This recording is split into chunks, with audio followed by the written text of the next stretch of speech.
Bismillahirrahmanirrahim. Assalamualaikum warahmatullahi wabarakatuh. Alhamdulillah wassalatu wassalamu ala Rasulillah wa ala alihi wa ashabihi wa mawalah, amma ba'du. Yang kita muliakan bersama guru kita, orang tua kita, Abah Kiai Haji Thohir Nawawi. Semoga senantiasa dalam lindungan Allah Subhanahu wa taala, fi hifdzihi wa kanafihi wa himayatihi wa riayatihi zahirihi wa batinihi fid dunya wal akhirah, al-ibtiadu an kulli su'in wa bala'in wa hasadin fid dunya wal akhirah, amin ya rabbal alamin. Bapak-bapak dan ibu-ibu, alhamdulillah pada Senin ini kita semua diberi kesehatan dan diberikan taufik oleh Allah Subhanahu wa taala sehingga dapat hadir sama-sama dalam pengajian kita, dan insyaallah kita sambung pengajian tafsir Al-Qur'an, tafsir Imamul Jalalain, dan juga insyaallah hadis Al-Arba'in lil Imamin Nawawi. Dan sebagaimana yang sudah maklum bahwa insyaallah ya, Al-Faqir akan ya, melaksanakan ibadah haji ya, jika memang nasibnya ada ya, urusan udah selesai gitu. Tinggal nunggu nasib bener apa ada apa enggak. Insyaallah kalau tiket mah tanggal 24 ya, Mei ini, dan kembali tanggal 18 ya. Memang situasinya makin kesini makin serem-serem apa ya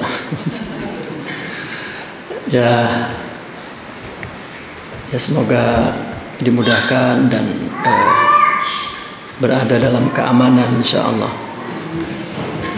Bismillahirrahmanirrahim. Suratul Balad. A'udzu billahi minasyaitonir rajim. La uqsimu bihadzal balad wa anta hillum bihadzal balad wa walidin wa ma walad laqad khalaqnal insana fi kabad ayahsabu an la yaqdira alaihi ahad yaqulu ahlaktu malan lubada ayahsabu an lam yarahu ahad alam naj'al lahu aynayn wa lisanan wa syafatain wa hadainahu najnain falaqtahamal aqabah wa ma adraka mal aqabah fakku raqabah aw it'amu fi yaumin dzi masghabah yatiman dza maqrabah aw miskinan dza matrabah summa kana minal ladzina amanu wa tawasaw bis sabri wa tawasaw bil marhamah ulaika ashabul maimanah walladzina kafaru bi ayatina hum ashabul masy'amah alaihim narum muqsadah. Kalau kita artikan, la uqsimu bihadzal balad, aku benar-benar bersumpah bihadzal balad, dengan kota ini, yaitu kota Mekah. Wa anta hillum bihadzal balad, dan engkau, ya ini kepada Rasulullah sallallahu alaihi wasallam, Sayyidina Muhammad, hillun ya, bertempat bihadzal balad, di kota ini, di kota Mekah. Kemudian wa walidi wa ma walad, ini sumpah lagi, sambungan la uqsimu bihadzal balad, wa walidi wa ma walad, dan demi bapak, maksudnya bapak Nabi Adam, wa ma walad, dan anak-anaknya, keturunannya. Laqad khalaqnal insana fi kabad, katanya, sesungguhnya kami, kata Allah, telah menciptakan manusia berada dalam kabad. Kabad ini susah payah ya, manusia ini diciptakan di dunia memang akan melalui kesulitan-kesulitan ya. Kemudian ayahsabu alla yaqdira alaihi ahad, apakah manusia itu menyangka bahwa ya, sekali-kali tidak ada seorang pun yang berkuasa ke atasnya Ya, apakah orang itu nyangka bahwa di atas kita tidak ada yang berkuasa, ya, menghancurkan kita, ya, apakah manusia itu merasa bahwa dialah yang menentukan hidup ini, dialah yang mengatur hidup ini, dialah, ya. Yaqulu ahlaktu malal lubada. Dia berkata, artinya orang yang ada dalam ayat ini diceritakan orang yang merasa bahwa dia paling hebat, dan dia berkata ahlaktu malal lubada. Ahlaktu itu aku menghabiskan, malan harta, lubada banyak-banyak. Ya, tafsirnya nanti ini artinya ayahsabu allam yarahu ahad. Apakah dia menyangka bahwa dia tak ada seorang pun yang melihatnya, yang memperhatikannya, yang mengawasinya?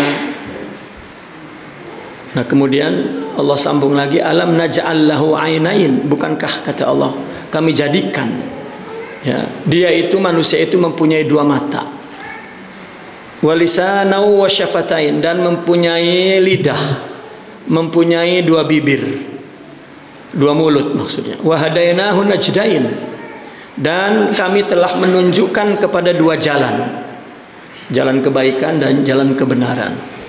Falaqtahamal aqabah, tetapi dia tiada menempuh jalan yang mendaki lagi sukar. Artinya Allah ciptakan kekuatan baik dan buruk, Allah ciptakan lidah, mata, mulut, ya, tetapi manusia ogah melalui jalan yang susah-susah, maunya yang enak. Itu sifat manusia. Lalu kata Allah, wa ma adraka mal aqabah, apa sebetulnya yang dimaksud dengan jalan yang mendaki sukar, yang susah itu, ya. Lalu Allah melanjutkan fakku raqabah, yaitu membebaskan para budak dari perbudakan, atau it'amu fi yaumi dzi masghabah, atau memberi makan di hari masghabah. Masghabah ini maja'ah, hari kelaparan.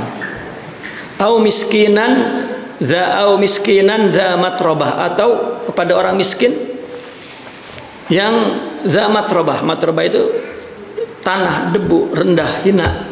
Artinya yang yang sangat miskin lah, begitu. Kemudian summa kana minal ladzina amanu wa tawassaw bis sabr, dan kemudian dari orang-orang yang beriman dan saling berpesan kepada kesabaran dan saling berpesan kepada kasih sayang. Nah, kalau dia orang beriman, ya, ulaika ashabul maimanah, mereka lah orang-orang yang beriman itu, yang saling berpesan tadi itu, dialah golongan kanan, maimanah, yamin. Wallazina kafaru bi ayatina, sedangkan orang yang mengingkari ayat-ayat kami, hum ashabul masy'amah, mereka lah golongan orang-orang kiri. Artinya orang-orang yang tidak mungkin mendapat kebaikan, ya. Alaihim narum mu'sadah, mereka berada di dalam neraka yang neraka yang ditutup rapat. Mu'sadah itu artinya neraka yang mereka dimasukkan ke neraka kemudian ditutup rapat-rapat, ya, yang sangat panas lah maksudnya. Nah, ini surat Al-Balad, ya, surat Al-Balad. Surat Al-Balad ini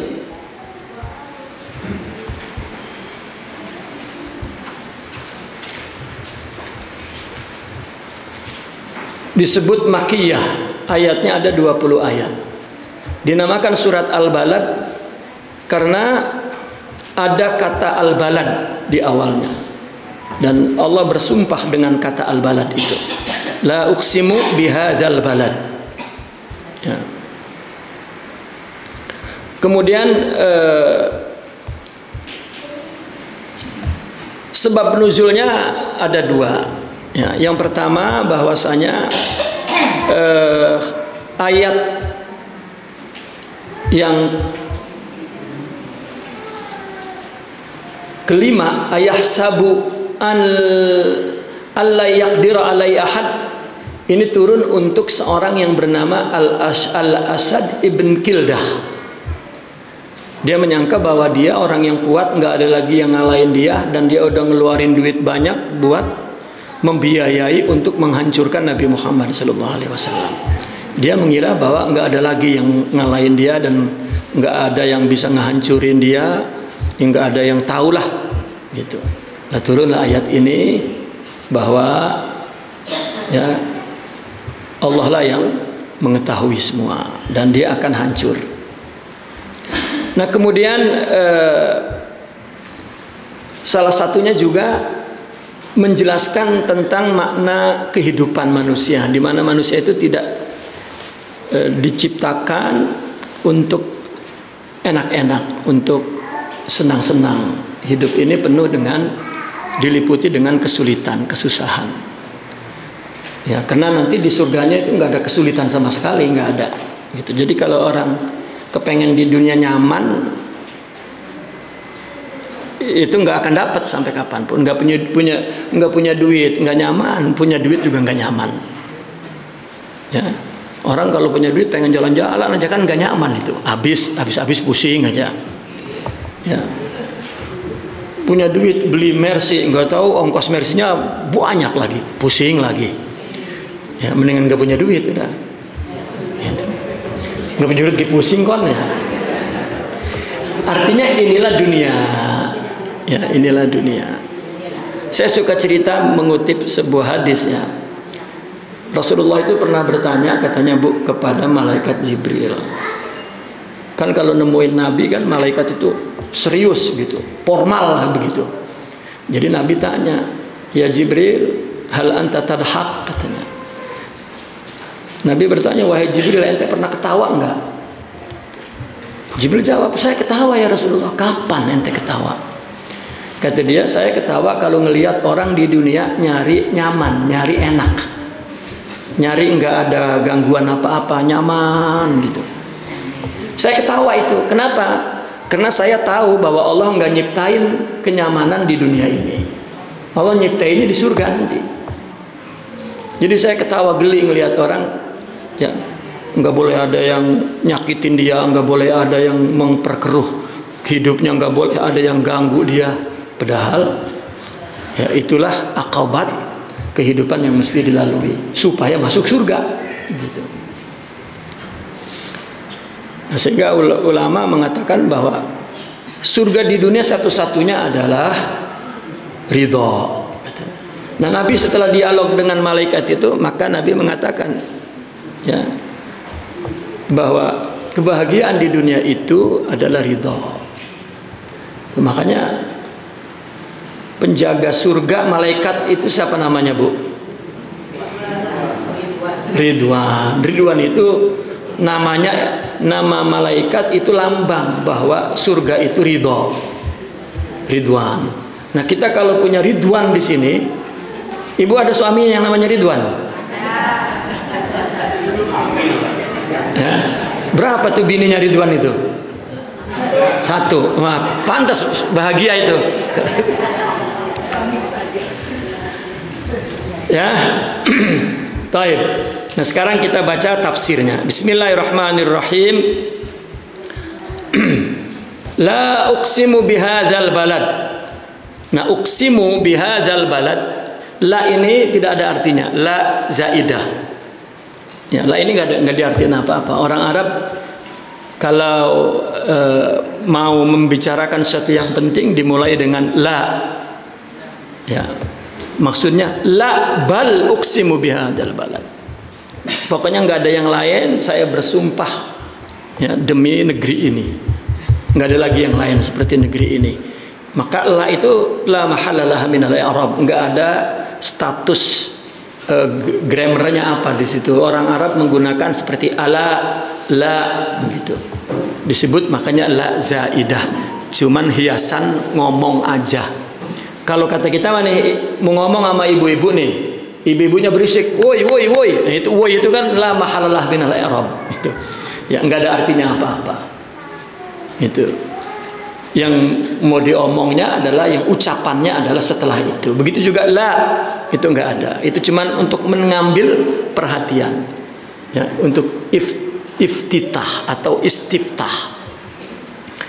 Uqsimu bihadzal balad, aku bersumpah dengan negeri ini, yaitu Mekah. Ini menunjukkan bahwa Mekah itu sangat mulia sekali karena Allah bersumpah dengan negeri ini, Mekah. Kemudian wa anta ya Muhammad, engkau wahai Muhammad, hillun.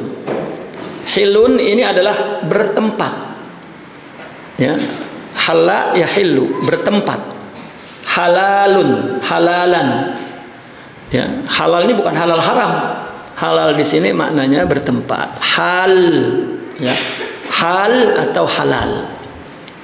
Nabi bertempat bihadzal balad, di negeri ini. Ya. Kalau tadi la uqsimu, ini fi'il qasam, fi'il sumpah. Bihadzal balad. Kemudian wa anta hillun bihadzal balad. Wa ini waw istinaf aja. Ya, artinya waw ini bukan sumpah, permulaan saja. Ya. Ini kalau dalam bahasa Arab disebut, di sini juga disebut fal jumlah i'tirad. Wa anta hillun bihadzal balad, ini jumlah sisipan. Di tengah-tengah ngomong la uqsimu bihadzal balad. Sebetulnya lanjutannya wa walidi wa ma walad, itu sumpah. Wa walidi wa ma walad, wawnya waw sumpah. Dan demi orang tua, demi bapak yaitu Nabi Adam. Wa ma walad, dan anaknya, adik keturunannya, zuriyahnya. Artinya Allah bersumpah dengan pertama kota Mekah, kedua bersumpah atas nama manusia yang dimulai dengan bapaknya yaitu Adam, dan terus turun sumpah. Lalu di antara sumpah negeri Mekah yang mulia dan sumpah atas nama manusia pertama, ada jumlah sisipan i'tiradiyah, jumlah yang nyela di situ, wa anta hillum bihadzal balad. Ya, namun banyak tafsirannya ulama mengatakan kenapa disisipin di situ? Karena Nabi pertama yang tinggal di Mekah. Nah, ini satu pertanyaan. Apakah Nabi mendapatkan kemuliaan Mekah atau Mekah mendapat kemuliaan Nabi? Mekah memang dari zaman Nabi Adam itu sudah ada Mekah. Lalu dimeriahi oleh Nabi Ibrahim. Ya, sehingga ada manasik haji.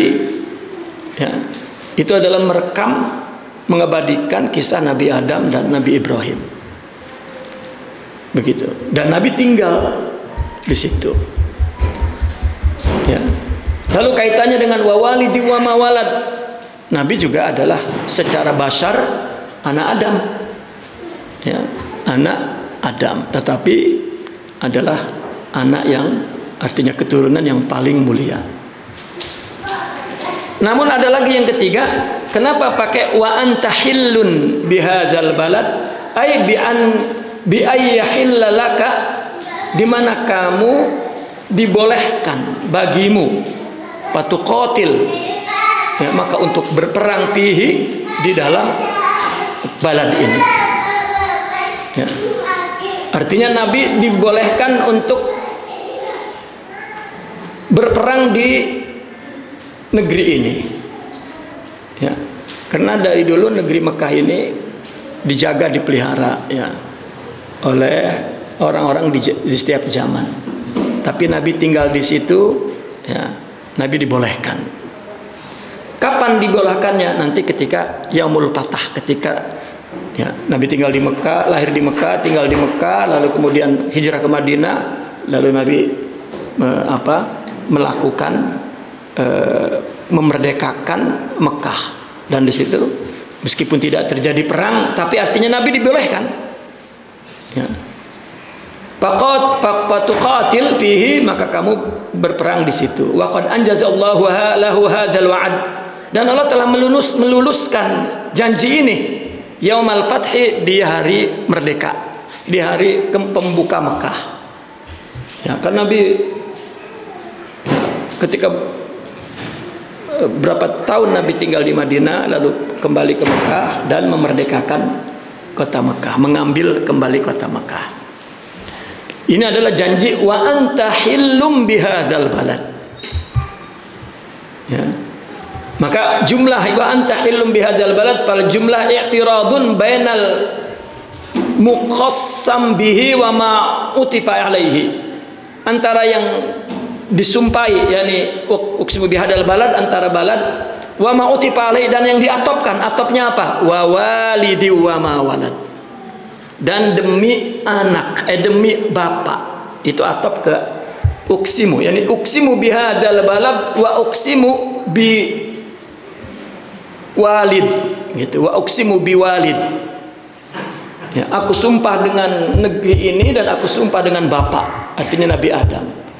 Nah, itu ada jumlah yang nyelip karena Nabi tinggal di situ, karena Nabilah pembawa agama terakhir, dan Nabilah yang akan memerdekakan kota Mekah.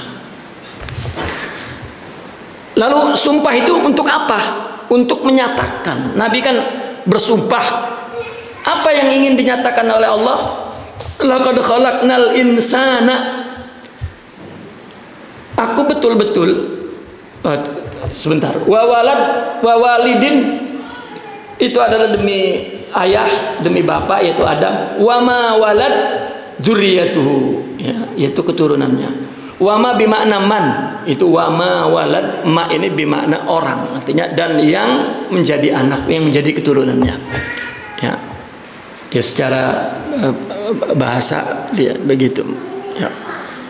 Ketika untuk man disebut dengan ma, maka ini adalah perkara yang penting, begitu. Apa sumpah ini? Laqad khalaqnal insana. Kata Allah, kami betul-betul telah menciptakan manusia. Ini jenis manusia, al-jenis, jenis bashar. Ya, betul-betul aku telah ciptakan manusia fi kabadin ay nasbin wa syiddatin yukabidu masaibad dunya wa syadaidal akhirah. Betul-betul manusia diciptakan fi kabad, di dalam kesusahan, ya, keletihan, ya, yang dia letih, yukabid, yang akan merasa letih terhadap musibah dunia dan siksa akhirat, kesulitan di akhirat. Ya, di akhirat ada kebangkitan, ada padang mahsyar, ada siratal mustaqim, ada hisab, ada itu, ya, ketat sekali. Keketatan akhirat itu juga bikin kita susah. Ya, kayak orang muhaji kan, disuntik dulu, daftar dulu, manasik dulu, pergi ke airport, di sono antri, kelaparan, ya, ya, semua serba susah. Ya, itu sumpah Allah untuk menyatakan bahwa manusia memang hidup dalam kesusahan. Namun setelah itu, ayah sabu, ini asbab nuzul lain.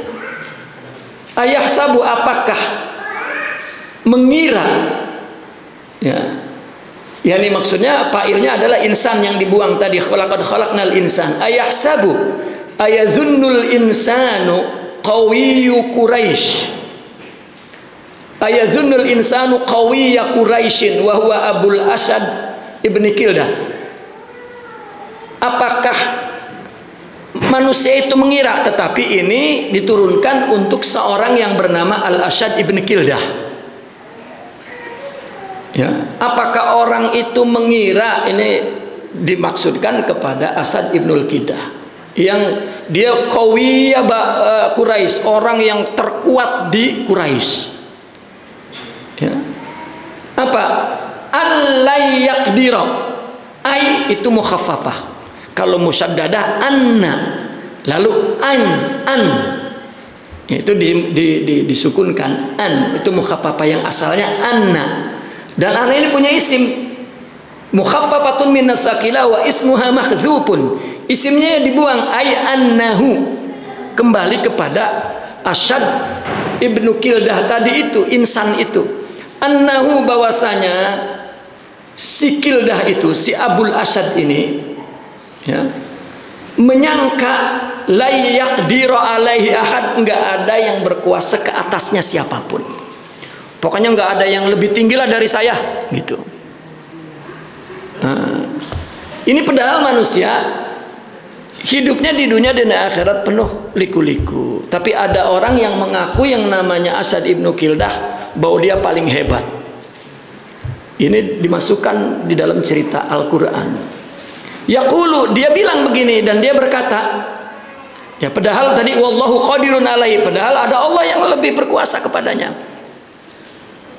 Yaqulu, dia berkata, ya, memang ke al-insan, tapi ketika siapnya ayahsabu alla yaqdiru alaihi ahad ini turun kepada Asad ibnu Kildah, maka insan di situ maksudnya adalah Asad ibnu Kildah. Yang yaqulu, dia berkata, ahlaktu, saya telah menghabiskan ala adawati Muhammad, untuk memusuhi Nabi Muhammad, malan harta, lubada, yakni katsiran, yang banyak.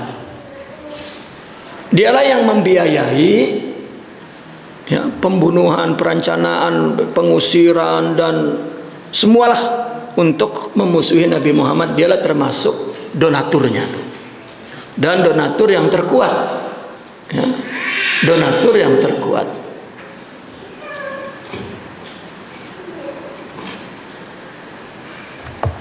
Ba'duhu ala ba'd, artinya banyaknya itu enggak berhenti-berhenti, ya, sebagian demi sebagian itu. Kemudian ayahsabu, apakah dia mengira, al sama an mukhaffafa min asaqila, ya, taqdiruhu annahu lam yarahu ahad, bahwasanya dia menyangka enggak ada orang yang tahu, ya, padahal ada yang tahu, yaitu Allah. Ya, dia orang yang di belakang layar, yang membiayai semua untuk, ya, menghancurkan Nabi Muhammad. Dia kira dia orang hebat dan enggak ada orang yang tahu. Ya, ini perbuatan manusia. Apabila berbuat salah, orang nggak tahu, dianggapnya udah beres. Padahal, ya, ada Allah yang tahu. Terus tentang apa tuh? Fima anfaqahu faya'lamu qadrahu, terhadap apa yang dia belanjakan, yang dia nafkahkan tadi untuk memusuhi Nabi Muhammad, dan sehingga orang tahu berapa besarnya. Dikira nggak ada yang tahu. Wallahu alimun biqadrihi, sedangkan Allah tahu berapa besarnya. Wa annahu laisa mimma yatakassaru bihi, dan bahwasanya tidaklah dari apa, ya, dari apa yang dia anggap banyak itu, ya, padahal, ya, enggak seberapa banyak. Tetapi wa mujazihi ala fi'lihi sai, dan Allah lah yang akan membalas terhadap perbuatannya yang buruk itu. Ya, dikira aman-aman, ya. Tapi uniknya ketika ayat ini turun kepada Asad ibnu Kildah, dan orang Arab itu pada saat itu paham ayat ini apa maksudnya. Itulah orang yang ada di dalam waktu dan tempat turunnya Al-Quran, mereka paham apa maksudnya. Ya, maka mereka cepat Al-Quran itu, ya, menjadi jati dirinya, menjadi kehidupannya. Ya, kita, ya, udah nggak baca Al-Quran, dan juga kalau baca yang nggak tahu artinya, ya. Padahal itu sesuai dengan, ya, kehidupan kita masing-masing. Taib, apa terusannya?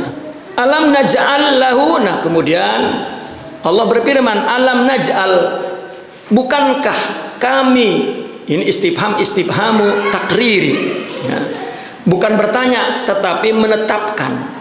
Kalau kata kita kan, bukan udah gua kasih duit, itu kan bukan nanya, ya, artinya menetapkan kan udah dikasih duit gitu. Itu ada kata bukankah, itu bukannya nanya, ya. Jawabnya kita bukan, katanya begitu, ya. Seperti nanya, lah emang belum dikasih duit, kan itu bukan nanya, maksudnya kan udah netepin. Nah, yang belum gue kasih loh, udah, nah itu kan bukan nanya.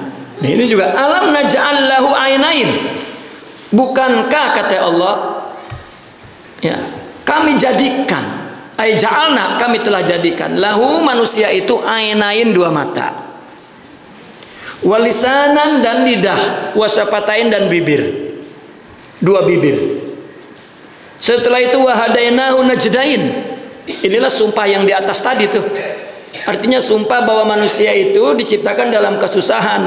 Ada orang yang namanya manusia, namanya si Asad bin Kildah, ngaku paling hebat. Dia sembunyi-sembunyi memusuhi Nabi Muhammad yang tadi disebut bahwa Nabi Muhammad adalah orang yang agung yang tinggal di Mekah. Dan Nabi bersumpah dengan Mekah dan bersumpah dengan keturunan, artinya moyangnya, yaitu Nabi Adam. Ada orang yang merasa hebat. Padahal yang namanya manusia dijadiin dua mata, dijadiin lidah, dijadiin bibir, bahkan wahadainahu najdain, dan kami berikan petunjuk dua jalan. Artinya di dalam diri kita ada dua kekuatan, baik dan buruk, dan diberi aturan oleh Allah baik dan buruk. Yang Allah bilang haram itu Allah, halal itu Allah. Yang Allah katakan ini maksiat, ini taat, itu Allah. Disebut syariat. Kalau Allah angkat, artinya nggak ada peraturan itu, apa baik boleh. Ya, apa baik boleh. Nah, maka syariat itu adalah ujian. Liyabluwakum ayyukum ahsanu amala. Untuk mengujimu mana yang paling baik. Lah kalau nggak ada keburukan, bagaimana tahunya baik? Kalau nggak Allah ciptakan keburukan. Kita ini misalnya Allah ciptakan terang aja, nggak ada gelap. Ya, terasa nggak kita ada di terang? Apalagi sekarang. Kalau dulu emang pelita kita matiin, kita hidupin, mau gelap kita hidupin lagi. Pas listrik mati sekarang, siapa yang mau hidupin? Ya. Listrik mati 3 hari, buang air juga bisa berhenti itu. Ya, bagaimana nyiramnya, airnya nggak jalan. Ya.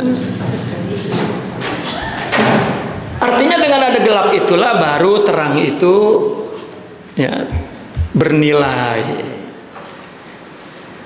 Ya, oleh karena itu maksiat itu, dosa itu Allah ciptakan untuk Allah ampuni. Ada satu kisah begini, Imam Abu Hanifah. Kenal Bu, Imam Abu Hanifah Bu?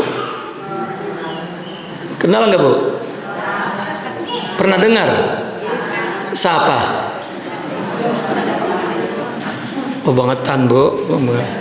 Katanya ahli sunnah wal jamaah. Salah satu imam 4, bahkan imam yang pertama, yaitu Imam Abu Hanifah An-Nu'man. Dia punya tetangga tukang maksiat. Pas mati bininya ngetok pintu imam. Ya tetangga itu bukan artinya branding, artinya orang sekampung dah maksudnya. Begitu mati ngetok pintu rumah Imam Abu Hanifah An-Nu'man. Ya Imam, laki saya mati, ya saya minta tolong disembayangin. Ya Imam Abu Hanifah An-Nu'man nggak mau, karena tukang minum, tukang mabok. Ya, nggak mau. Udah disembayangin sama orang. Nah malam-malam Imam Abu Hanifah An-Nu'man tidur, lalu mimpi. Ya, mimpiin yang tadi siang itu ya mati, dia nggak mau nyembayangin. Nah mimpi apa? Mimpi dia datang kepada Imam Abu Hanifah ketika sama-sama di surga. Mimpinya di surga dah. Dia ngucapin salam, assalamualaikum ya Imam, tempat saya ini, katanya gitu. Deket, surganya nggak jauh. Lah kaget dia. Pagi-pagi lari Imam Abu Hanifah ke rumah bininya. Lalu dia nanya, Bu, laki kamu itu melakukan kebaikan apa? Coba ceritakan. Enggak ada, katanya. Coba ingat-ingat. Iya. Dia sebelum mabok, dia ngempanin anak yatim dulu, katanya. Ya artinya sebelum maksiat dah, ngenyangin anak yatim dulu, baru emang tukang maksiat. Gitu. Baru udah ada lagi, udah itu doang. Kalau itu namanya kebaikan, kayaknya itu doang. Yang lain sama bini ngamuk mulu, katanya. Ya tukang minum kan ngamuk mulu sama bini. Itu doang tuh saya ngelihat laki saya berbuat baik. Akhirnya pulang Imam Abu Hanifah Nu'man itu ya, ke murid-muridnya ngaji, kata beliau, la tahtaqiru ahlal maksiyah, jangan sekali-kali kamu merendahkan orang ahli maksiat ya. Karena siapa tahu kita yang kelihatannya ahli taat juga ya, nifaq untuk dunia, tidak lillah ya, udah telanjur kayak jadi ustad, dipanggil ustad ya. Terus anak ustad pisan lah, udah makin ustad pisan, tapi nilai yang sebenar-benarnya ada di sisi Allah ya. Dan siapa tahu orang maksiat diampun oleh Allah karena dosa itu untuk diampun. Dosa itu hanya untuk hikmah bahwa kita yang dikasih taat kudu bersyukur. Kalau nggak ada ahli maksiat, kita nggak ngerasa bahwa kita berada di tempat yang benar. Lo bukannya bersyukur lagi ngata-ngatain orang yang ditakdirin Allah, yang mungkin dia tobatnya akan diterima, kita ujung-ujungannya malah sombong, jadi rusak ya. Maksiat Allah yang kasih, taat Allah yang kasih ya. Taufik dan hidayah ya, itu sifatnya hakiki dan nggak ada usaha kita. Allah kasih aja. Nah itu Allah kasih dua jalan, wahadainahu najdain bayyinan lahu tariqal khairi wasyir, jelas baginya jalan baik dan buruk. Kalau di dalam diri kita nggak ada akal dan rohani, Allah ngasih syariat kebaikan nggak kita terima. Karena kita juga ada kekuatan baik, maka Allah ciptakan baik. Ada malaikat ya yang membantu kita baik, ada para rasul, para nabi, ada pewarisnya. Dan di dalam diri kita ada nafsu, dan Allah ciptakan jalan keburukan, ada iblis, setan ya. Kemudian palakta hamal aqobah, pahala gitu. Pahala itu terus kalau udah begitu ya, kenapa kamu tidak menerobos, menempuh kesulitan-kesulitan itu ya? Padahal manusia diberi kekuatan, diberi kesehatan, diberi, nggak ada alasan saya nggak punya ini, saya nggak ini, nggak itu, nggak ada jalan untuk tidak bisa melakukan kebaikan, nggak ada. Apalagi sekarang lah, kalau orang ngaji nggak sampai majelis ada YouTube lah, kagak ngaji di YouTube juga kagak ngaji, padahal duduk doang lah. Manusia itu berarti nggak ya, nggak menempuh apa-apa pisan, maunya enak, nyaman. Makanya ada ungkapan begini ya, situasi yang sulit menciptakan orang kuat. Lingkungan kehidupan yang berat, yang susah itu bikin dia jadi kuat. Kalau dia jadi orang kuat ya, dia akan menciptakan kenyamanan dan ketenangan. Namun ketenangan ya, bikin orang-orang lemah, dan orang-orang lemah itulah yang menciptakan kesulitan ya. Ilmu nggak ada, hatinya tidak dekat ke Allah, mualas pisan. Lagi itu orang lemah ini yang bikin susah, diajak kagak mau kepada kebaikan ya, dan nggak mau nempuh jalan susah. Saya sering bilang begini, ini anak-anak muda, masih muda, mau laki mau perempuannya, itu tidak mau melakukan kewajiban-kewajiban dirinya sendiri. Perlu ilmu, perlu akhlak, perlu ibadah. Ibadah itu bukan kita mempersembahkan sesuatu kepada Allah, bukan. Itu hidayah Allah beri untuk keperluan kita. Itu ge, tahu ge? Ya, itu ge. Mualasnya dubilah.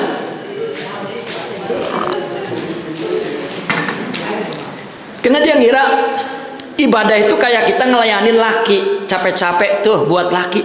Iya, itu mah buat laki. Tapi itu juga sebetulnya buat yang melakukan kebaikan itu akan kembali kepada dia. Ya. Nah makanya anak muda saya tanya, kamu kenapa nggak ngaji malam? Capek banget pulang kerja. Jam berapa pulang kerja? Jam 5, jam 6. Buset. Ngaji kan jam 9. Elok anak muda 1 jam, 2 jam, 3 jam nggak cukup istirahat. Nah kalau aki-aki bagaimana udah umur 80 tahun?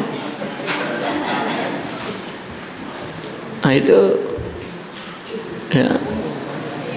Dia nggak tahu bahwa hidup ini memang susah. Saya terkesan dengan ungkapan seorang syekh, ya, habis ngaji, bekerja, ngelayani ini. Saya bilang, saya istirahat, syekh. Istirahat, kata saya. Dia jawab begini, istirahat. Ente punya pikiran istirahat. Ya. Kita ini kalau belum kaki kita sebelah itu juga masih takut. Ya, kalau belum kaki kita sebelah masuk ke pintu surga, itu jangan mikir untuk istirahat, katanya. Itu juga kalau masih sebelah mah belum tentu, siapa tahu ditolak. Kan ada cerita, ini bukan cerita beneran, cerita lucu ini mah. Itu orang kaya, Pak, ditanya, wah amalnya banyak, ini banyak, pahala, masuk surga, katanya gitu. Jalan dia tuh masuk surga tuh. Udah dekat surga, Pak, ditanya, bini lu berapa? Atu. Duit lu banyak, bini lu atu, ngapa emang? Takut sama bini. Mundur masuk neraka. Takut sama bini. Itu bukan hadis, Bu, itu cerita lucu. Iya, duitnya banyak, kaya, pahalanya banyak, lah surga. Lah udah ngungkuk, tahu ngungkuk? Ke pintu surga dikit lagi, Bu, ditanya, stop, itu lu segitu hartanya, pangkatnya, duitnya banyak, bini lu berapa? Atu. Lah emang apa? Takut saya sama bini, katanya. Langsung mundur. Takut sama bini, takut sama Allah, katanya. Masuk neraka tuh, Bu. Makanya jangan sampai laki masuk neraka, Bu, ya. Tolongin supaya masuk surga.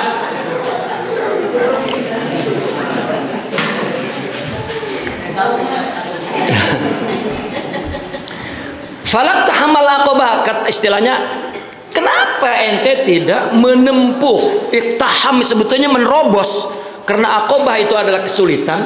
Aqobah itu jalan-jalan yang sukar kalau naik gunung tuh, penuh terjal, ya, penuh dengan lembah, naik turun bebatuan, itu aqobah namanya. Banyak gundukan tanah yang susah ditempuh. Itu aqobah. Itu digambarin hidup itu seperti itu. Naik turun. Ya, orang kalau naik nggak turun, jatuh nanti. Itu. Nah, iktaham itu nerobos. Seperti nerobos kegelapan, nerobos rintangan, itu iktaham. Kenapa manusia diberi peralatan mulut, lidah, mata boleh ngelihat, boleh ngambil hikmah, lidah boleh berkata baik, dan ya, menciptakan suasana yang kondusif, ya, dan kekuatan baik buruk ada dalam diri kita. Kenapa tidak menempuh kesulitan? Manusia memang diciptakan di dunia fi kabad, penuh dengan susah payah kabad itu, yaitu mujahadatun nafas.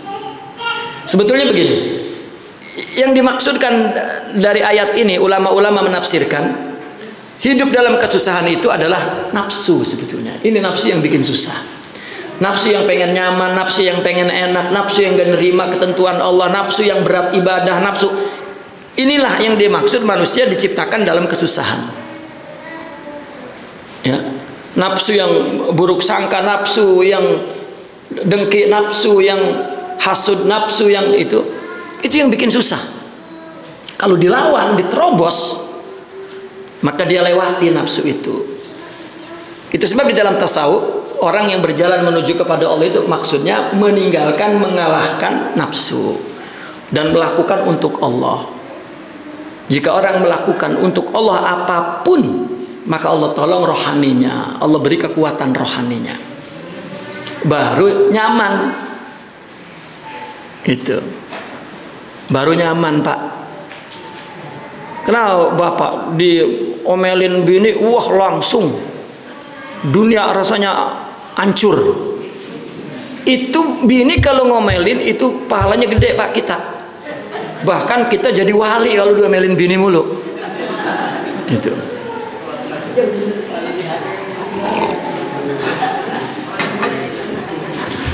Ya. Taib. Wa ma adraka mal aqabah. Ya. Kenapa tidakkah engkau menerobos kesulitan-kesulitan itu, ay jawazaha, yaitu melintasinya. Wa ma adraka mal aqabah, tahukah kamu ya apa aqabah itu? Allati yaqtahimuha, yang dia tempuh, dia terobos.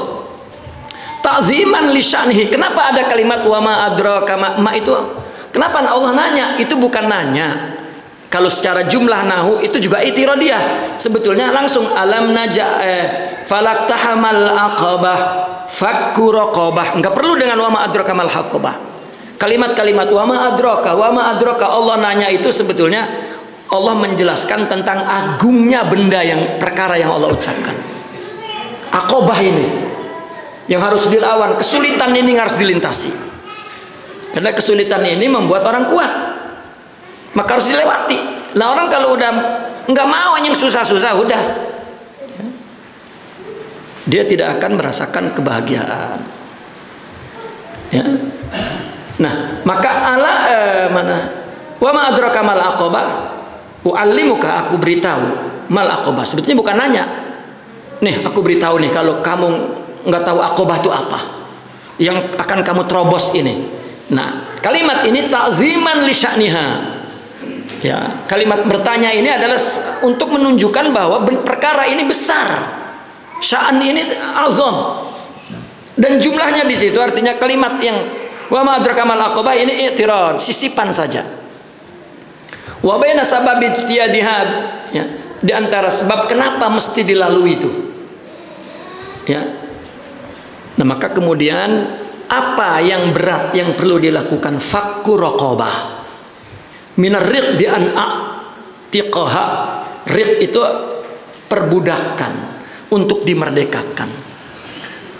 Kalau secara fisik dulu manusia memperbudak manusia, nafsu. Nah secara rohani manusia menjadi budak nafsu dirinya sendiri, itu harus dibebaskan.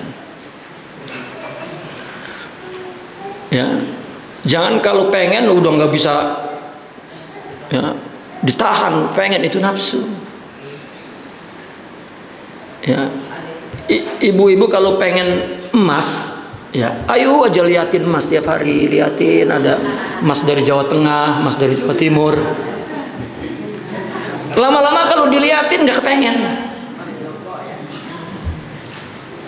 Ngeliatinnya di mana? Orang kagak punya. Ya.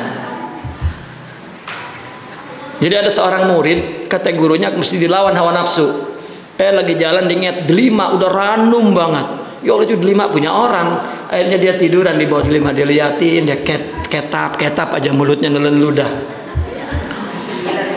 Ya, berhari-hari lama-lama udah sering diliatin, hilang kepengennya, baru ditinggal.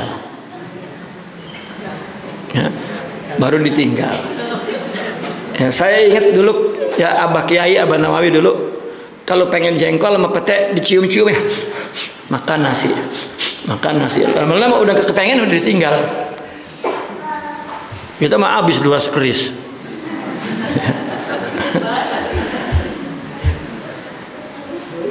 Nggak masalah kalau jengkol pete, emang nggak masalah.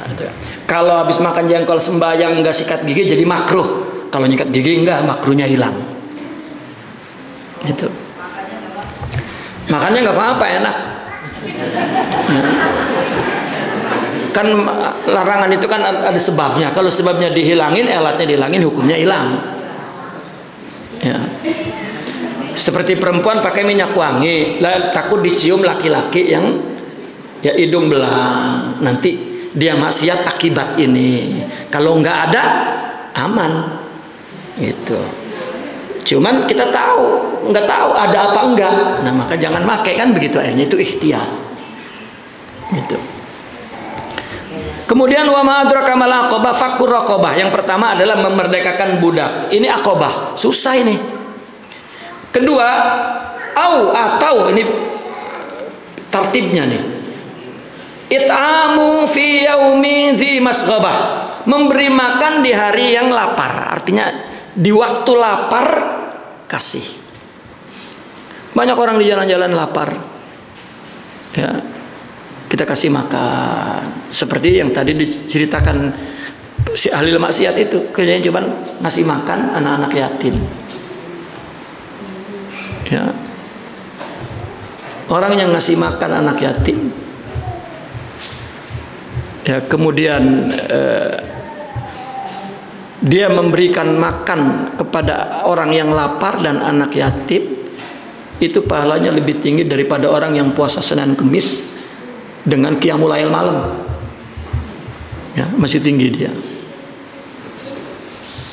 Karena dia melewati rintangan nafsu untuk memberi itu susah. Ya.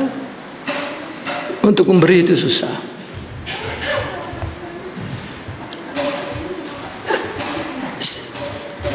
Amu fi yaumin dzi masghabah, memberi makan di hari kelaparan. Siapa yang diberikan? Yatiman, yatim. Itu. Tetap, dan yatim udah yatim za qarabah, yang masih saudara, yang masih kerabat. Ya. Orang itu ngasih saudara susah. Kenapa? Enggak keren, enggak populer, enggak di alam.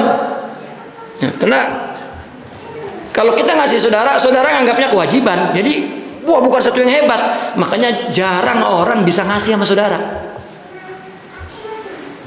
Kecuali orang yang punya akhlak. Kalau ngasih sama orang, wah, sampai dikenal, wah, dia dermawan sama orang. Itu kena pengen di alam, pengen di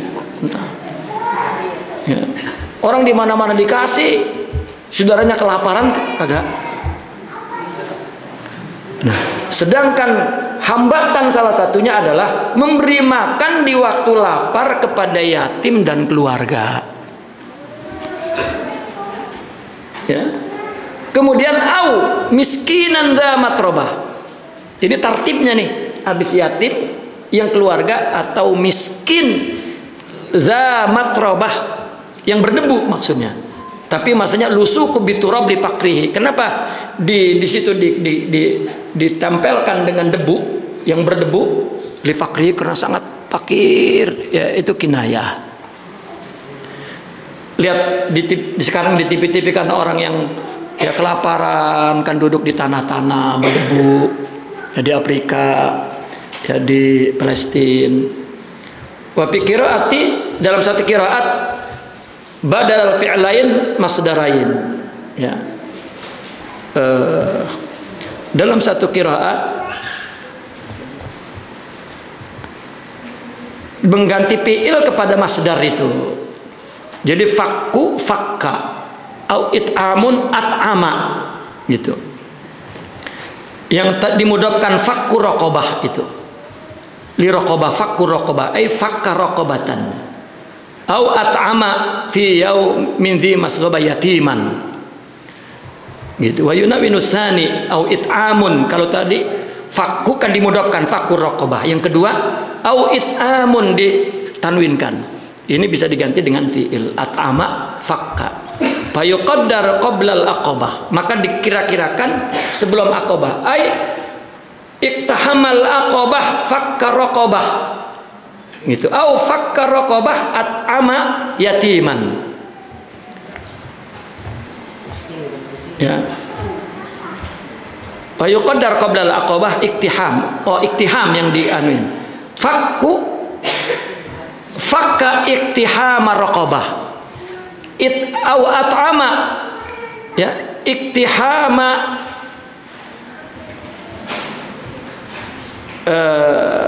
yatiman, gitu. Itu satu qiraat dipiilkan yang masdar itu. Nah, kemudian siapa lagi? Summa kana, ini atop kepada iktihama tadi. Falaktahama, ya. Summa kana, summa atopnya ke situ. Kemudian yang perlu diterobos lagi kesulitan itu, ini atop ala tahama, ya, wasuma li tartibi zikri. Tartib itu ada tartib zihni, ada tartib zikri. Ini memang tartib zikri, ya, setelah melakukan kebaikan-kebaikan tadi, kemudian wal makna kana waqtal iktiham, yani summa kana waqtul iktiham minal ladzina amanu, ya, di saat waktu menerobos kesulitan orang-orang yang beriman dan saling memberi nasihat, ausa ba'duhum ba'd, ya. Maka salah satu menerobos kesulitan di saat susah, ya, orang-orang beriman itu sifatnya saling berpesan satu sama lain, bis sabr, di dalam kesabaran, ala taati, sabar dalam taat, wa anil maksiati, sabar dari maksiat, ya. Sabar ini bukannya ngomong sabar Bu, sabar Pak dalam melakukan sabar, bukan, tetapi membimbing, memaafkan kesalahannya, menunggu sampai dia benar, gitu, ya. Karena kesulitan-kesulitan itu akan memberikan pahala. Kan saya pernah bilang begini, misalnya ibu nih punya suami kagak mau ngaji, kagak mau sembahyang, ya, ibu mau tiap hari ngaji majlis taklim, sehari 3 kali kayak minum obat ngajinya itu, ya, sampai nggak diurusin suaminya, ngaji mulu, ya. Ini jangan terus, wah udah cerai laki begini mah, saya yang ngaji sampai malu punya suami, udah apa aja, ya. Jangan, kita itu ibadah kepada Allah dan jangan mikirin penilaian orang, ya. Kenapa? Karena semua orang hidayahnya hanya Allah yang beri, bukan kita. Dan kalau kita misalnya ini, si istri misalnya punya suami yang masih begitu, belum apa-apa, udah, itu pahala kita, ya. Itu pahalanya Masya Allah. Ini mah udah nggak hormatan lagi, kerajinan. Laki yang apa gimana dihormatin gak? Justru laki yang begitu udah dihormatin, karena kita melakukan kebaikan untuk Allah, bukan untuk orang. Ilok nungguin lakinya kiai, lakinya presiden, baru begitu, ya. Itu namanya karena kedudukan, ya. Justru bagaimana sampai mati dia nggak taubat, itu takdirnya lah. Kita jangan ngikut-ngikut jelek sebagai istri itu. Nah, ini sebetulnya yang perlu dibetulkan, ibadah tuh begitu, ya. Orang mau bagaimana ge gitu.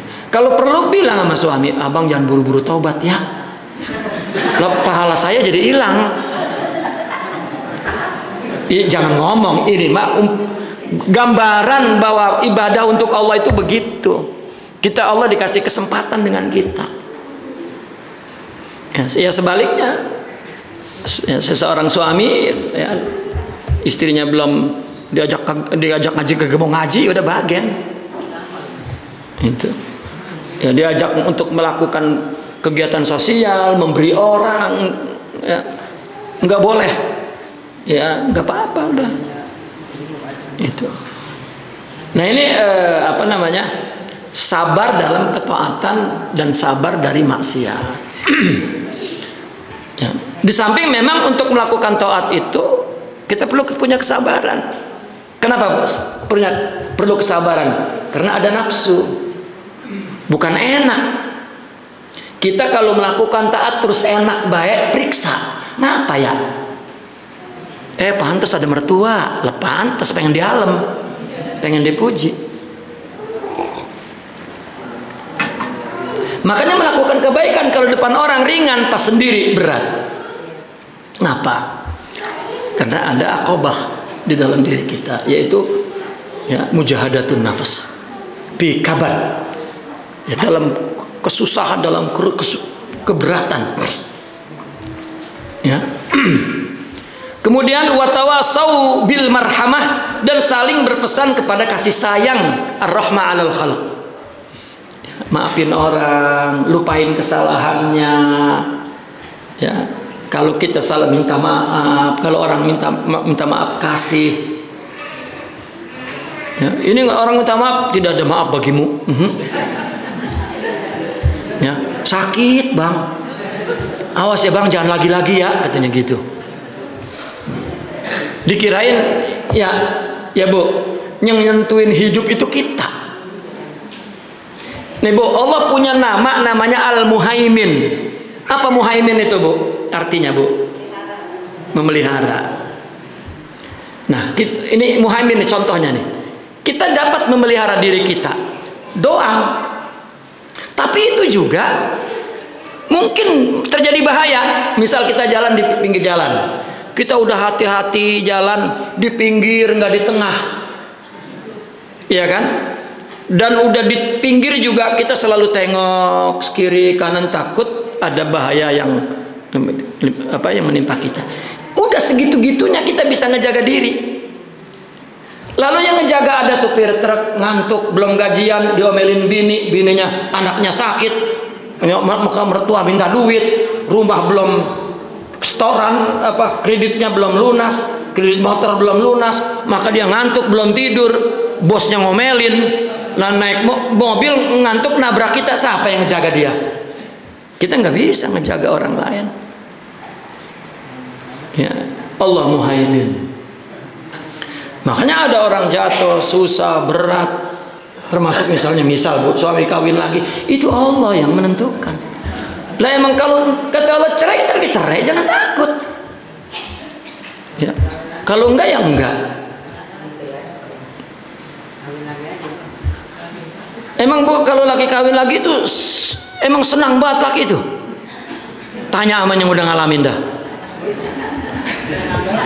Puyeng. Enak aja, dibilang enak buat enak. Ya. Apalagi kalau punya bini dua, kata bini lu enak di sana, kata ini lu enak di sana, lah kagak ada enaknya pisan. Ya. Tuh makanya obatnya kalau dua itu 3 pak, obatnya pak. Kalau 2 itu bener, ada ungkapan bayanan naroin di antara 2 api. Yaudah sono, perhatian banget sama sono. Kata yang di sono perhatian banget sama di sono. Udah kayak bola pingpong. Ya. Artinya orang itu dalam keadaan apapun saling berpesan kepada kasih sayang, maafin, maklumin, lupain, ya, berbaik sangka, ya, karena setiap